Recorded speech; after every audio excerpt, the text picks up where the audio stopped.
Little three-part bench tip for you. We're going to be talking about the arch in these three videos. The first tip is you want to get an arch because it does two things. It changes that angle, which is going to let you press more weight because it gets you in a decline bench press position. And the second thing, because it gets you in that position, which is a little better for your shoulder, you're actually shortening your range of motion as well. So, first tip for that. A lot of people just arch up with their lower back and they don't worry about their upper back arching as well. So your spine is kind of shaped like this. So lower back kind of curves in, upper back curves out. You want your upper back to sink in a little bit, and that's going to give you a better arch. One of the quickest ways to do that is to, instead of being on your shoulder blades in your arch, think about trying to get on the tops of your trap.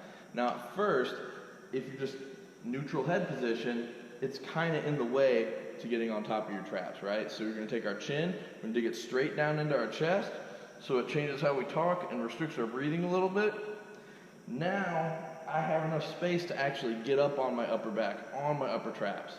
So if the back of my head is on the bench and I'm laying down, I'm going to be in an extremely upper back arched position, which is going to help a ton for shortening that range of motion and go a long way to making that arch a reality for you. It is not just the lower back, we've got to get that upper back. Part 2 of building your arch on your bench press.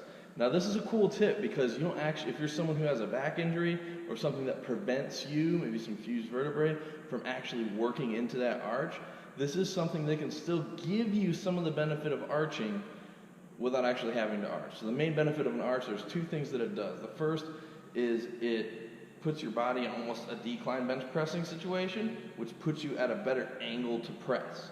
It's easier on your shoulders because you're not up out here. It's just a better angle, it's a stronger angle. You can decline bench press more than you can normal bench press, partially because of the angle. The second thing is that it makes it so that the range of motion is smaller, right? So decline bench, you're like here.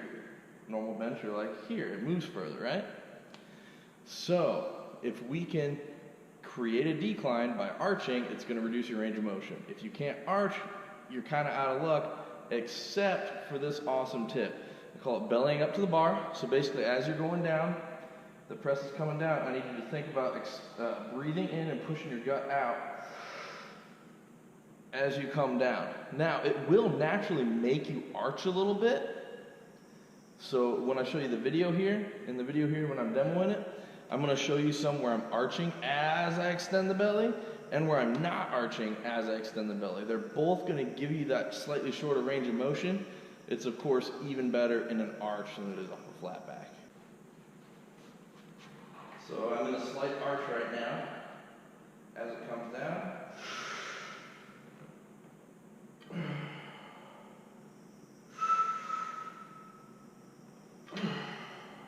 Now if I'm flat back, same thing's true.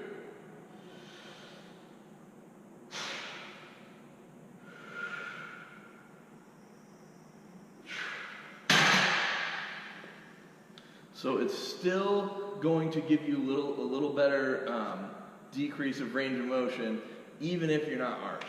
So try that out, let me know how it goes.